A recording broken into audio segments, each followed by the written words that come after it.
Assalamualaikum warahmatullahi wabarakatuh. Kelompok kami akan menjelaskan tentang ragam dan laras bahasa.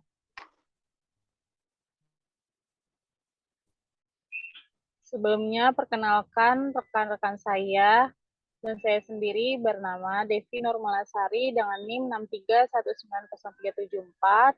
Rekan saya bernama Fatmaida Ananda Putri dengan NIM 6319044.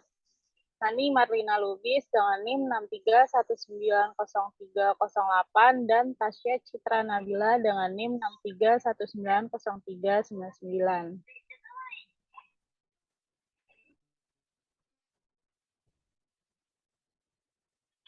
Selanjutnya, ragam bahasa akan dijelaskan oleh Tasya Citra Nabila. Baik, selanjutnya adalah ragam bahasa.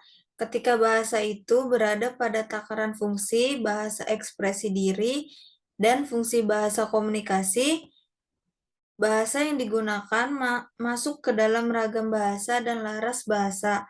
Ragam bahasa adalah variasi bahasa yang terbentuk karena pemakaian bahasa.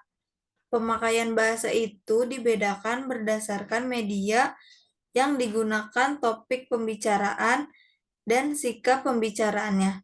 Pengertian ragam bahasa ini dalam komunikasi perlu memperhatikan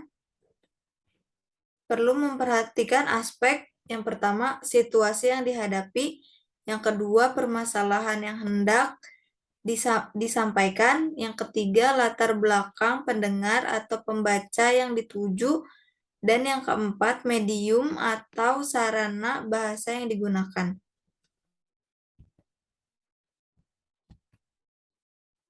Ragam bahasa adalah varian dari sebuah bahasa. Menurut pemakaian variasi tersebut bisa berbentuk dialek, yaitu varian dari sebuah bahasa menurut pemakai. Biasanya pemberian dialek adalah berdasarkan geografi, namun bisa berdasarkan faktor lain seperti faktor sosial. Sebuah dialek biasanya dibedakan berdasarkan kosakata, tata bahasa, dan pengucapan. Berdasarkan pemakaian bahasa, dialek dibedakan menjadi 4. Yang pertama, dialek regional, yaitu varian bahasa yang dipakai di daerah tertentu. Contohnya bahasa Melayu, dialek Jakarta, dan lain-lain. Yang kedua, dialek sosial. Dialek yang dipakai oleh kelompok sosial tertentu atau yang menandai strata sosial tertentu, contohnya dialek remaja. Dialek temporal, yaitu dialek yang dipakai pada kurun waktu tertentu, contohnya dialek Melayu zaman Sriwijaya. Yang keempat, dialek keseluruhan ciri bahasa seseorang yang khas pribadi dalam lafal, tata bahasa, atau pilihan kekayaan kata. Yang pertama adalah stress atau linguistik, suku kata sebuah kalimat yang diucapkan dengan penekanan terbanyak. Yang kedua, logat, alunan nada yang dimiliki oleh masing-masing orang sesuai adat daerahnya masing-masing. Yang ketiga adalah aksen atau musik, penekanan pada dalam musik. Selanjutnya, ragam bahasa Indonesia. Di sini ada 2, yang pertama itu lisan sama tulisan. Lisan terdiri dari baku, tidak baku, tulis sama terdiri dari baku, tidak baku. Kalau lisan itu dibedakan menjadi ada bahasa daerah, nasional. Terus daerah itu sosial. Kalau nasional itu ada fungsional, yaitu ada banyak, ada komunikasi, hukum, ekonomi, militer, agama, dan lain-lain. Sedangkan kalau tulis, dari baku itu kena kemantapan dinamis, cendekia, dan seragam. Sumbernya dari Abdul Ghoffar Ruskan, Institut Bisnis dan Informatika Indonesia, Jakarta. Dan yang B adalah ragam bahasa berdasarkan situasi pemakainya. Berdasarkan situasi pemakainya, ragam bahasa terdiri atas 3 bagian, yaitu ragam bahasa formal, ragam bahasa semiformal, dan ragam bahasa nonformal. Berdasarkan kriteria ragam bahasa formal, perbedaan antara ragam formal, ragam semiformal, dan ragam nonformal diamati dari hal berikut. Yang pertama adalah pokok masalah yang sedang dibahas. Yang kedua, hubungan antara pembicara dan pendengar. Yang ketiga, medium bahasa yang digunakan atau tulisan. Yang keempat adalah area atau lingkungan pembicaraan yang terjadi. Dan yang terakhir, situasi ketika pembicaraan berlangsung. Contohnya adalah yang pertama, A. Pengguna kata sapaan dan kata ganti, misalnya saya dan gue atau ogut, Anda dan lu atau situ, ente. Yang B. Penggunaan imbuhan atau afikasi, awalan, prefiks, akhiran, sufiks, gabungan, awalan, dan akhiran, simulfiks, dan tumbuhan dan imbuhan terpisah konfiks, misalnya awalan menyapa, apaan, mengopi, ngopi, akhiran, laporan, laporin, marah, marahin, marahi, marahin, simulfiks, menemukan, nemuin, menyerahkan, nyerahin. Sedangkan konfiks, kesalahan, nyalahin, pembetulan, botulin. Dan yang C, penggunaan unsur fatik persuasi lebih sering muncul dalam ragam bahasa nonformal seperti sih, deh, dong, kok, loh, ya kali, gitu ya. Penghilang unsur atau fungsi kalimat SPO, pel, ket dalam ragam bahasa nonformal yang mengganggu penyampaian suatu pesan, misalkan penghilang subjek kepada hadirin harap berdiri, penghilang predikat, laporan itu untuk pimpinan, penghilang objek, RCTI melaporkan dari Medan, penghilang pelengkap, mereka berdiskusi di lantai 2. Selanjutnya akan dibacakan oleh teman saya.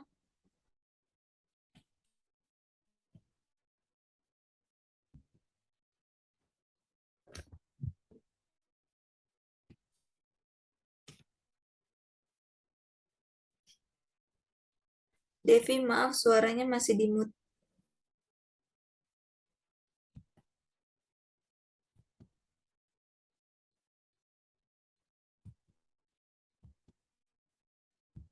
Saya maaf. Selanjutnya berlisan. Ragam bahasa lisan adalah bahasa pendengar atau teman bicara oleh intonasi dalam pemahaman maknanya. Yang kedua adalah ragam bahasa tulis. Ragam bahasa tulis adalah ragam bahasa yang ditulis atau dicetak dengan memperhatikan penempatan tanda baca dan ejaan secara benar. Contohnya, ragam bahasa tulis dapat bersifat formal, semiformal, dan non-formal.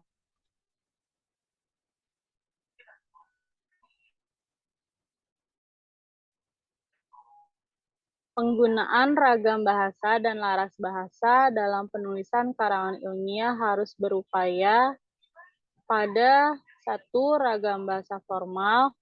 Ciri-ciri ragam bahasa formal adalah yang pertama menggunakan unsur gramatikal secara eksplisit dan konsisten.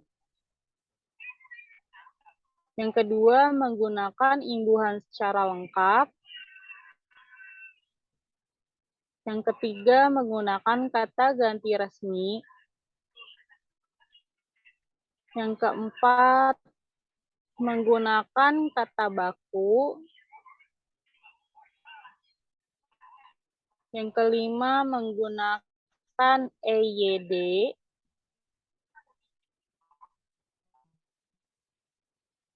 Yang keenam, menghindari unsur kedaerahan. Contohnya adalah saya akan pergi menemuinya di stasiun.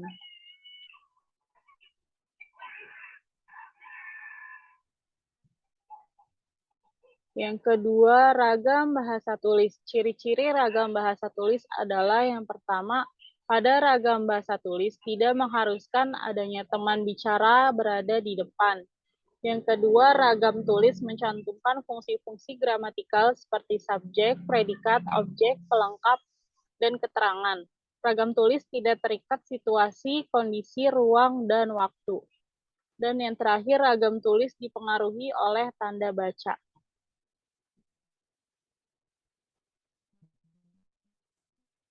Yang ketiga adalah ragam bahasa lisan. Ciri-ciri ragam bahasa lisan adalah ragam bahasa lisan menghendaki adanya orang kedua atau teman bicara. Unsur yang digunakan oleh ragam lisan seperti gerak, mimik, pandangan, anggukan, atau intonasi. Ragam lisan sangat terikat pada kondisi, situasi, ruang, dan waktu. Dan yang terakhir, ragam lisan dipengaruhi oleh tinggi rendahnya dan pandangan pendeknya suara. Yang keempat adalah laras bahasa ilmiah. Secara umum menggunakan bahasa ilmiah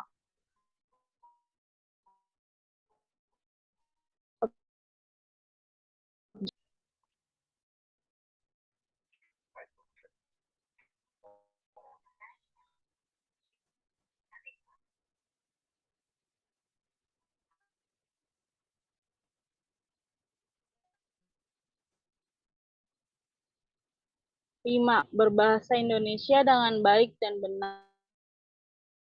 Baik adalah bahasa yang mempunyai nilai rasa yang tepat sesuai situasi pemakainya.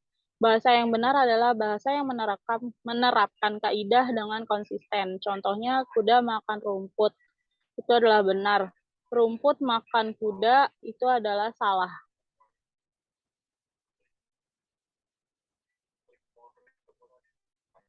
Selanjutnya akan dibacakan oleh teman saya yang bernama Fatmaida.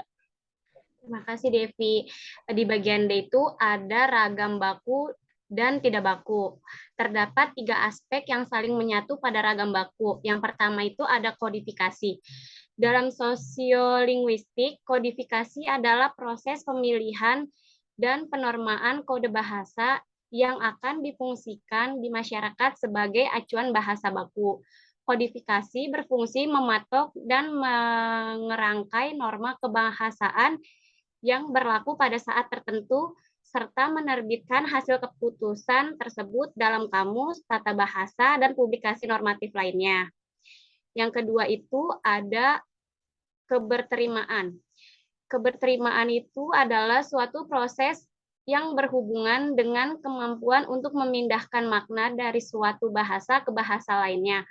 Keberterimaan dalam penerjemahan ini merupakan hal penting untuk menghasilkan terjemahan yang baik. Yang ketiga ada difungsikan sebagai model. Lalu sifat-sifat ragam bahasa baku. Yang pertama itu ada mantap, yang kedua ada kemantapan dinamis, yang ketiga ada cendekia, yang keempat yang adalah seragam. Kemantapan dinamis adalah artinya sesuai dengan kaidah bahasa. Dinamis artinya tidak statis, tidak baku. Lalu bahasa baku tidak menghendaki adanya bentuk mati. Yang ketiga itu cendekia, itu ragam baku bersifat cendekia karena dipakai pada tempat-tempat resmi. Pewujud ragam baku ini adalah orang-orang yang terpelajar. Lalu yang terakhir adalah seragam. Ragam baku bersifat seragam karena pada hakikatnya proses pembakuan bahasa adalah proses penyeragaman bahasa.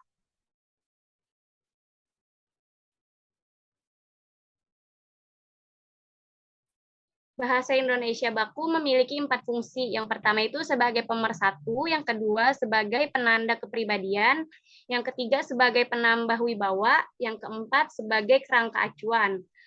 Pada dasarnya ragam baku itu terdiri dari 1 ragam baku lisan, yang kedua ragam baku tulis.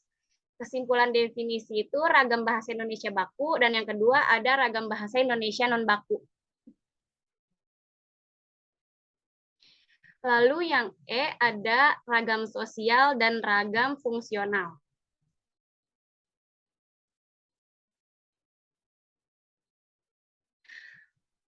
Ragam sosial adalah ragam bahasa yang disepakati sebagai sebagian normanya untuk digunakan di lingkungan sosial terbatas. Ragam bahasa yang digunakan dalam keluarga atau persahabatan dua orang yang akrab dapat merupakan ragam sosial tersendiri. Selain itu, ragam sosial kadang hanya memiliki tinggi rendahnya status sosial. Sedangkan ragam baku bahasa daerah atau ragam sosial yang lain merupakan ragam sosial dengan nilai kemasyarakatan yang rendah.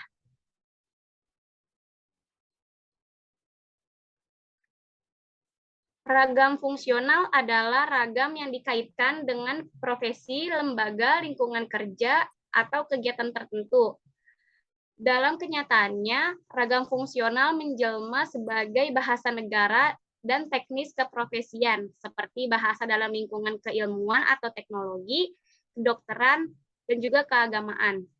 Ragam fungsional lainnya yaitu yang pertama, ragam bahasa bisnis adalah ragam bahasa yang digunakan dalam berbisnis yang biasa digunakan oleh para pebisnis dalam menjalankan bisnisnya. Yang kedua, ragam bahasa hukum, yaitu penggunaan bahasa Indonesia dalam dunia hukum, di mana fungsinya mempunyai karakteristik tersendiri.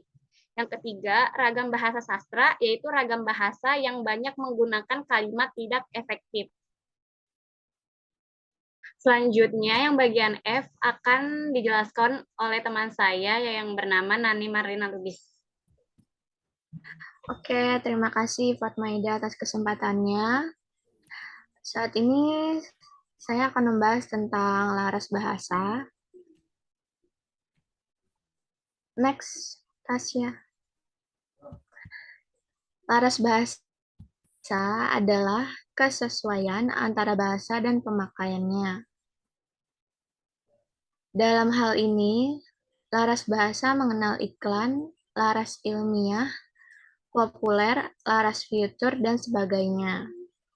Laras bahasa, berdasarkan konstruksi laras bahasa ekonomi terdiri dari sub-sub laras manajemen, laras akuntansi, asuransi, dan perpajakan. Next. Menurut JOS 1961, laras bahasa dibagi menjadi 5 bagian, yaitu beku, resmi, konsultif, santai, dan akrab. Next. Nah, salah satu jenis-jenis laras bahasa yaitu dari 1 sampai 10. Yang pertama adalah laras bahasa biasa, iklan, sains, media massa, rencana, undang-undang, agama, sukuan, ekonomi, dan akademik. Salah satu pengertian dari laras bahasa ini adalah yaitu yang laras bahasa biasa. Pengertiannya adalah tidak ada konteks khusus atau melibatkan sembarang bidang ilmu menggunakan bahasa yang tidak formal dan bisa formal juga kondisinya dalam keadaan resmi. Salah satunya lagi yang lainnya adalah pengertian dari laras bahasa undang-undang. Teks atau isi bersifat dengan perundangan yang mengandung prinsip undang-undang tertentu, makna kosakata berdasarkan interpretasi, tidak mengandung gambar bersifat objektif, terperinci, tepat, dan padat. Yang terakhir, salah satu pengertiannya adalah laras bahasa sains. Laras bahasa sains adalah mempunyai sifat intelektual, formal, dan objektif berdasarkan kajian dan fakta, terdapat banyak penggunaan kata nama dan ragam ayat pasif. Sekian penjelasan dari saya. Next bisa dilanjutkan oleh Devi Nurmalasari. Sekian presentasi dari kelompok kami. Kurang lebihnya mohon maaf. Wassalamualaikum warahmatullahi wabarakatuh.